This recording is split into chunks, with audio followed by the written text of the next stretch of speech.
할렐루야. 모처럼 만에 뵙습니다. 제가 수련회를 다녀오느라고 며칠 동안 오늘의 묵상 동영상을 올리지 못했습니다. 궁금하게 여기셨던 분들께 죄송하게 생각합니다. 오늘 우리가 함께 묵상하는 하나님의 말씀은 누가복음 2장 41절로 52절까지 말씀입니다. 오늘의 성경은 예수님이 12살 때 6월절을 세러 예루살렘에 가셨던 때의 일을 알려주고 있습니다. 이 사건은 유일하게 누가복음에만 기록되어 있습니다. 그렇다면 먼저 누가가 왜 이 사건을 기록했을까 생각해 볼 필요가 있습니다. 우리는 이 질문에 대한 힌트를 51절과 52절에서 발견할 수 있습니다. 51절은 예수께서 함께 내려가사 나사렛에 이르러 순종하여 받으시더라 이렇게 말합니다. 이 사건 이후에 예수님은 부모와 함께 나사렛으로 돌아가셔서 별다를 것 없는 순종적인 아이로 자라셨다는 것입니다. 그런데 누가는 이 말 끝에 그 어머니는 이 모든 말을 마음에 두니라 이렇게 보고하고 있습니다. 마리아가 이 모든 말을 마음에 두었다는 말이죠. 이것은 이 사건을 전했던 사람이 마리아였을 것을 시사해 주는 것이죠. 예수님의 모친이신 마리아는 이때의 사건이 잊혀지지 않았다는 것을 말합니다. 쉽게 잊지 못했던 마리아가 전한 이 사건에 대해 듣고 누가는 이를 복음서에 기록하기로 했던 것입니다.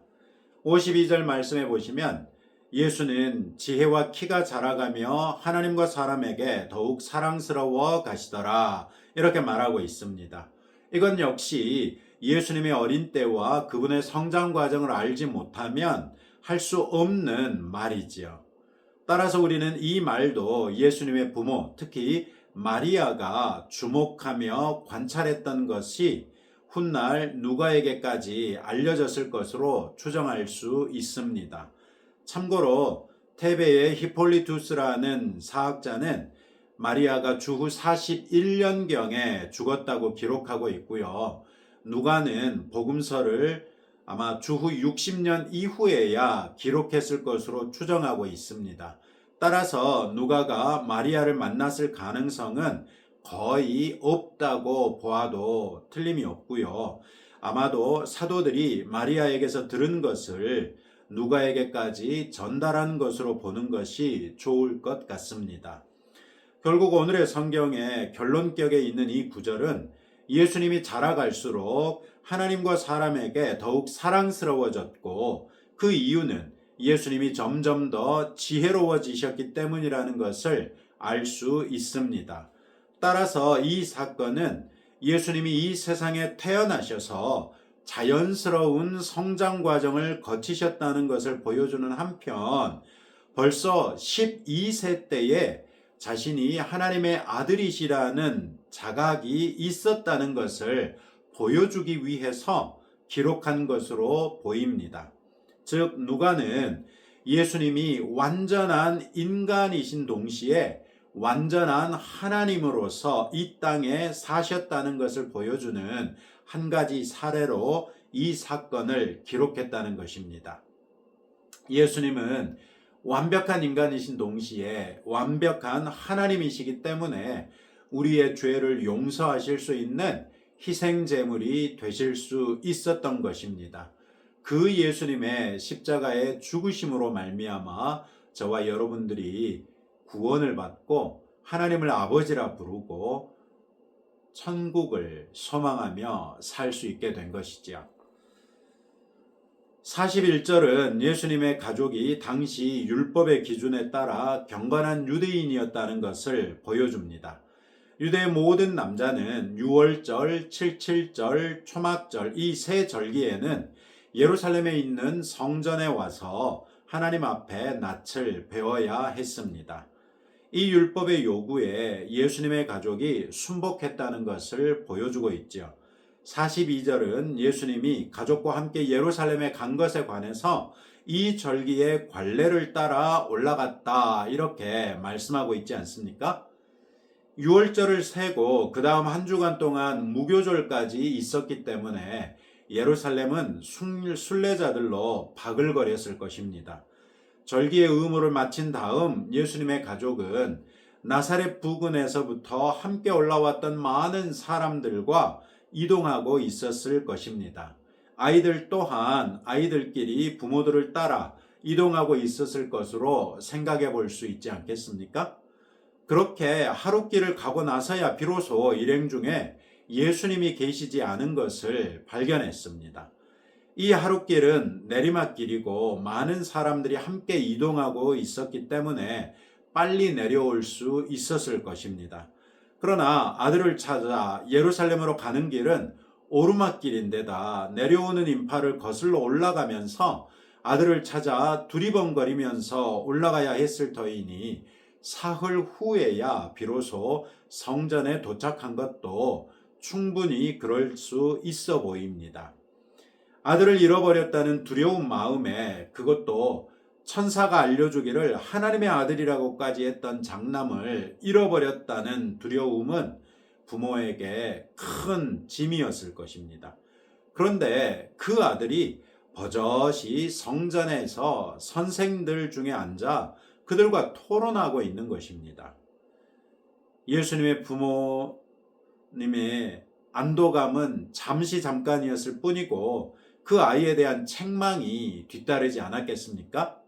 마리아도 마찬가지였습니다. 48절에서 아이야 어찌하여 우리에게 이렇게 하였느냐 보라 내 아버지와 내가 근심하여 너를 찾았노라 이렇게 책망 섞인 말을 내뱉습니다.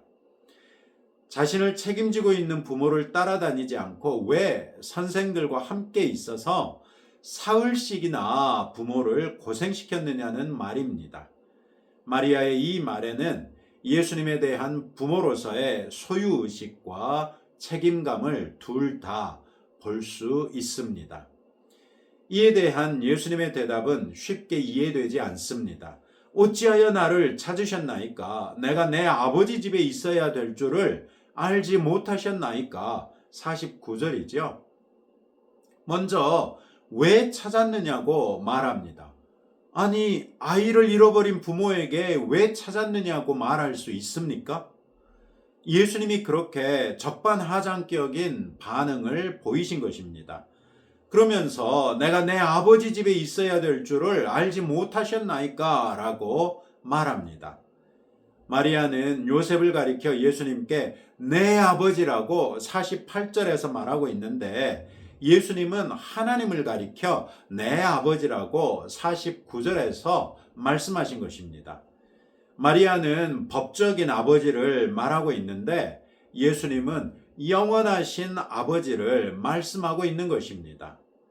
예수님은 영원하신 하나님의 아들이시니 아버지의 집인 성전이야말로 자기가 있어야 할 곳이라고 말씀하신 것이죠. 이것은 비록 12살밖에 안 됐을 때이지만 이때 벌써 예수님은 자신이 하나님의 아들이심을 알고 계셨다는 것을 우리에게 말해주고 있습니다. 즉 예수님은 그 탄생이 성령으로 잉태됨으로 가능했기 때문에 육신의 아버지라고 할 수 있는 사람은 없고 하나님께서 영원하신 아버지이신 것이죠. 자기 아버지의 집에서 자기 아버지의 말씀에 대하여 선생들과 토론을 하고 있으니 어찌 비록 아이일망정 그 대답에 담긴 지혜를 보고 사람들이 놀라지 않을 수 있겠습니까? 그 선생들은 12세 아이에게서 기대할 수 없는 지혜로운 답변에 놀랐던 것이지요. 이때 47절의 지혜는 성경의 다른 곳에서는 총명이라고 번역된 단어가 사용됐고요. 52절의 지혜와는 다른 헬라어가 사용됐습니다. 즉 오늘의 성경은 예수님이 총명과 지혜를 가진 사람이었다는 것을 말해주고 있는데 이것은 이사야서 11장 2절 말씀해 보시면 그의 위에 여호와의 영 곧 지혜와 총명의 영이요 모략과 재능의 영이요 지식과 여호와를 경외하는 영이 강림하시리니, 이런 말씀이 있는데 이 메시아 예언 구절이 예수님에게서 이루어졌다는 것을 보여주는 것입니다. 사실 조금만 생각해 봤더라면 마리아나 요셉이 예수님의 이 말씀을 온전히 이해할 수 있었을 것입니다. 그러나 50절은 그 부모가 그가 하신 말씀을 깨닫지 못하더라, 이렇게 말하고 있습니다. 그 당시에는 이 사실을 마음에 새겼던 마리아조차도 이 사건의 의미를 알 수 없었던 것이죠. 이는 마리아와 요셉이 천사가 전해준 말을 늘 염두에 두고 살지 않았다는 것을 말해주고 있습니다. 천사는 일찍이 이 예수님이 하나님의 아들이시라는 것을 말한 바 있었고, 그들이 예수님의 정결례식을 위해서 예루살렘의 성전을 방문했을 때 시므온이나 안나 선지자가 예수님에 관해 예언했던 것도 있었지만, 기껏해야 12년밖에 지나지 않았는데 어느새 그들에게 예수님은 자기들의 장남이었고 자기 책임 하에 있는 어린아이에 지나지 않았던 것입니다. 예수님은 부모들의 그런 인식을 정면으로 돌파하신 것이죠. 나는 당신들의 아들이기도 하지만 그 이전에 하나님의 아들이시라고 말씀하신 것입니다. 이는 부모에게는 훗날 예수님이 하나님의 아들이심을 온전하게 인정할 때 중요한 근거가 될 수 있었을 것입니다. 한편 오늘의 성경 51절은 예수님이 나사렛에 함께 내려가셔서 부모에게 순종하여 받으셨다, 이렇게 말합니다. 이는 예수님이 하나님의 아들로서 하나님의 일도 하셨지만 육신의 부모를 봉양하고 그분들에게 순종하는 일에도 결코 소홀하지 않았다는 것을 말해줍니다. 세상 부모를 섬기는 일에나 하늘 아버지를 섬기는 일에 온전하게 신실하신 본을 보여주신 것입니다. 예수님은 마가복음 7장 11절에서 고르반이라는 말을 언급하시면서 하나님을 섬기느라 부모를 외면하는 것을 경계하셨습니다. 이는 우리 그리스도인들에게도 고스란히 적용됩니다. 우리가 하나님을 섬기느라 부모를 공경하라는 명령을 등한시하는 것을 하나님께서는 결코 잘했다고 하시지 않을 것입니다. 오늘 우리가 하나님을 사랑하는 만큼 우리 부모들에 대하여 사랑을 다하는 날이 될 수 있기를 바랍니다. 부모님과 함께 지내고 계신다면 부모님과 의미 있는 시간을 가질 수 있도록 노력하시고, 부모님이 멀리 계시다면 꼭 연락을 드려서 그 노고에 감사드리는 말씀을 아뢰보시기 바랍니다. 혹시 부모님이 이미 소천당하셔서 하나님의 품에 계시다면 부모님을 추억하면서 부모의 믿음에 따라 더욱 훌륭한 믿음의 사람이 되기로 다시 한번 다짐해 보시고, 아직 부모님이 예수님을 모르신다면 무엇보다도 시급하게 간절하게 기도하며 늦기 전에 부모님께 예수님의 복음을 전하시는 자녀들이 되시기를 주님의 이름으로 축복합니다.